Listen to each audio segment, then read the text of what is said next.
بہت منحوس دن جو اس بر صغیر میں آیا، اور اسپین کا سقوط اور 1803 میں دلی کا مغلوں کا لکھ دینا کہ انگریزوں کی چیز ہے، اور افغانستان میں جو کچھ ہوا، ان سب سے بھی بدتر اور منحوس دن وہ تھا جس دن انگریزوں نے یہاں کے نظام تعلیم کو بدل دیا۔ ہم نہیں سمجھتے اب تک اس سے بدتر دن کوئی آیا۔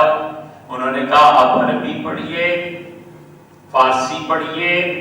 اردو پڑھیے، علی گڑھ یونیورسٹی میں جو مرضی پڑھیے، لیکن اگر آپ نے انگلش نہیں پڑھی تو آپ کو کوئی سرکاری ملازمت نہیں ملے گی۔ اور بنارس کے ہندوؤں سے کہا کہ تم سنسکرت پڑھو، ہندی پڑھو، اور وید اور جو کتابیں تمہاری ہے ضرور پڑھو، ہم تمہیں کچھ نہیں کہتے، لیکن یہ یاد رکھو کہ اگر کوئی انگریزی پڑھا لکھا نہیں ہوگا تو اسے ہندوستان میں حکومت کے عہدے میں ملازمت نہیں ملے گی۔ بیک وقت دو کام کی، رزق کے اور معاش کے جتنے ذرائع تھے وہ سب عربی اور فارسی سے کاٹ کے انگلش کے ساتھ منسلک کر دیے، اور مغلوں کے ہاں ہر سال بادشاہ سلامت خود تقسیم کیا کرتے تھے 6000 تولے سونا۔ 6000 تولے سونا آج کے کتنے کروڑ بنتے ہوں گے آپ ہی جانتے ہوں گے، لیکن مغلز جو تھے وہ اتنا سونا ہر سال تقسیم کرتے تھے۔ اس سال سب سے زیادہ ملک میں بیسٹ آتھر کون تھا، کس نے سب سے اچھی کتاب لکھی، صوفی کون سا ٹاپ کا تھا، گویہ کون سا ٹاپ کا تھا، کس نے موسیقی میں کام انجام دیا، کس شخص نے کسی بھی فن میں جو عروج کا آدمی تھا بادشاہ سلامت اسے سال کے آخر میں انعام دیا۔ اور جتنا یہ پیسہ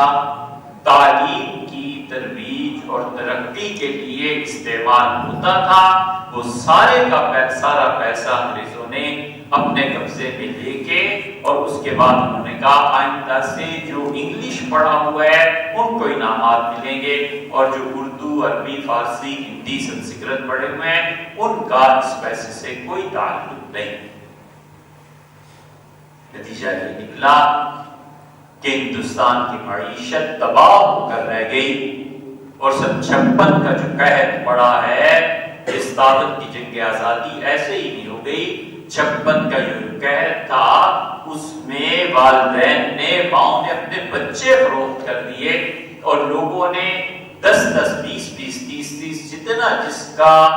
زور اور بس چلا اتنے بچے خرید لے، اتنی بچیاں خرید لی، اور اپنے گھروں میں انہیں نوکر کے طور پہ رکھ لیا۔ وہ بچیاں بڑی ہوئی، وہ بچے بڑے ہوئے، اور اس خاندان کے وفادار ہو گئے، بھول گئے کہ کس کی بیٹی ہے، کس کا بیٹا ہے، ہندو کیا مسلمان کیا۔ سن 56 کے قحط میں لوگوں نے اپنی اولاد فروخت کر دی۔ یہ انگریزوں کی اس معاشی ناکامی کا نتیجہ تھا جو سلطان اورنگزیب رحمۃ اللہ کے بعد آئی۔ جب یہ اعلان ہو گیا اور سرکار نے کہہ دیا کہ اگر کھانا ہے، معاش ہے، زندہ رہنا ہے تو ہمارے نصاب تعلیم کو پڑھنا ہے، اس وقت اللہ کے کچھ بندے اٹھے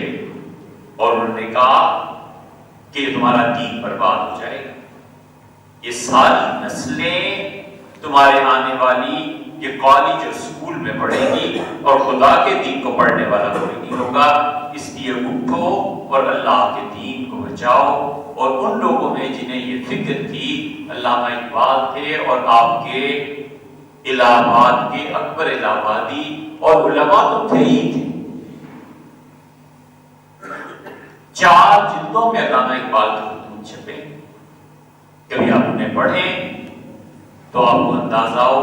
علامہ اقبال نے اپنے خط میں لکھا ہے، اپنی ہمشیرہ کے نام خط لکھا ہے، اور کسی اور کے نام بھی لکھا ہے کہ مجھے اب اس عمر میں پہنچ کے افسوس ہوتا ہے، میرے والد مجھے مولوی بنانا چاہتے تھے اور میں جرمنی میں جا کے پڑھنا چاہتا تھا، اب مجھے افسوس ہوتا ہے کہ کاش میں اپنے والد کی بات مان لیتا اور کاش میں ان کتابوں کو پڑھتا جو مولوی صاحبان پڑھتے ہیں، اور علم اور عرفان کی حدود سے میں کہیں زیادہ ان سے شناور ہوتا۔ میں کیوں کیا چٹنی اور میں کیوں فلسفہ پڑھا، کاش میں وہ کچھ پڑھتا جو مولوی پڑھتا۔ یہ علامہ اقبال کا خط ہے، خود لکھا۔ اس لیے جب راہیں دو ہو گئی کہ اگر آپ انگلش اور اس کا نصاب پڑھیں گے آپ کو تعلیم ملے گی۔ یہ اسی طرح کا سانحہ تھا جس سانحے نے علامہ اقبال کو یہ کہنے پہ مجبور کیا، 80 سال ہو گئے، ان کے انتقال کو 1938 میں ہوا تھا، تقریباً 80 سال ہوتے ہیں۔ آپ دیکھیے انہوں نے اسی لیے آخری بات جو کہی، ان کے جو نوکر تھے علی بخش وہ بھی اس بات کی گواہی دیتے تھے کہ انہوں نے آخری مرتبہ ایک طرف دیکھنے لگے اور جو آخری رباعی علامہ اقبال نے کی، انہوں نے کہا نسیم از حجاز آئے کے نام۔ اب حرمین شریفین سے کوئی ہوا اچھی خوشبو والی چلے گی یا نہیں چلے گی؟ میں تو اس دنیا سے جا رہا ہوں، دیگر دانا راز آیت کے نایت، اور میرے بعد کوئی دانا، کوئی عقل مند، کوئی جاننے والا میرے بعد بھی کوئی آئے گا یا نہیں آئے گا؟ انہوں نے کہا اس وقت جب مسلمانوں میں پردہ تھا،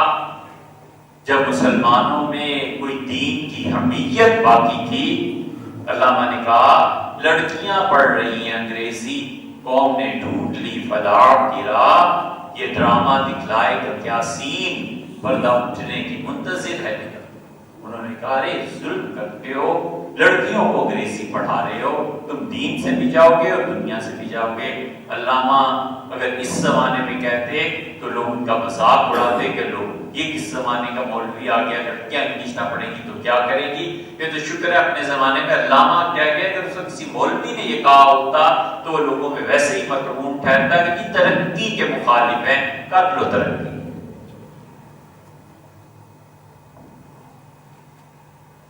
ہمیں کوئی بات نہیں ہے یہ کہنے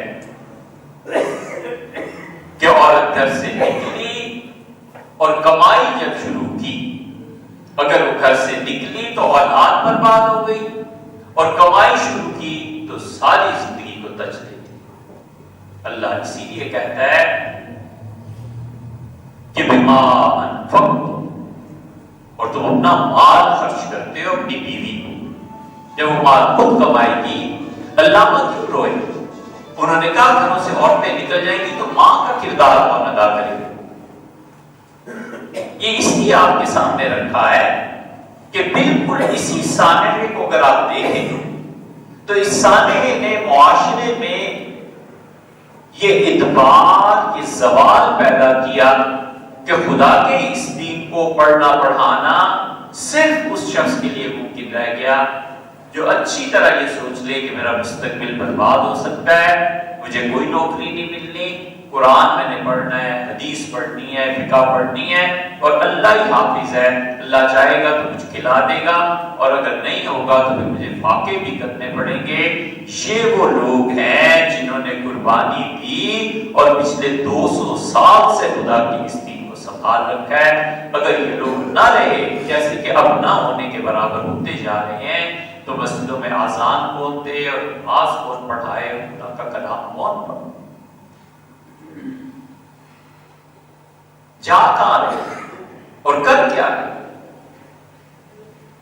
میڈیکل کو آدمی چاہیے، ملک کی حفاظت کے لیے فوج کو آفیسر چاہیے، کمپیوٹرز کو چلانے کے لیے انجینئرز چاہیے، دنیا کے ہر شعبے میں آدمی کو چاہیے، آدمی چاہیے، اور صرف خدا کا دین ایسا ہو رہا ہے اسے کوئی آدمی نہیں چاہیے۔ یہ دین یتیموں کی طرح نسل در نسل منتقل ہوا ہے، ہم نے کوئی اس کی سرپرستی نہیں کی، اور ہم نے کبھی نہیں سوچا کہ خدا کے اس دین کا کیا بنے گا۔ ہم اپنی اولادوں کو رزق کے ان منابع سے جوڑتے ہیں جہاں سے پیسے کی آمد یقینی نہیں ہے، لیکن پتہ ہے کہ بچہ مولوی بن گیا، یہ کھائے گا کہاں سے، پیے گا کہاں سے، ماں اپنی ممتا سے مجبور ہو اور باپ فطرانہ طور پہ مجبور ہو، لیکن ہم نے مجموعی اعتبار سے یہ طے کیا ہوا ہے کہ خدا کا دین پڑھنے اور پڑھانے کے لیے صرف وہی آئے جس نے فاقے کے ساتھ زندگی بسر کرنی ہو اور ذلت کے ساتھ جینا۔ ہمارا معاشرہ اس کو قبول نہیں کر سکتا۔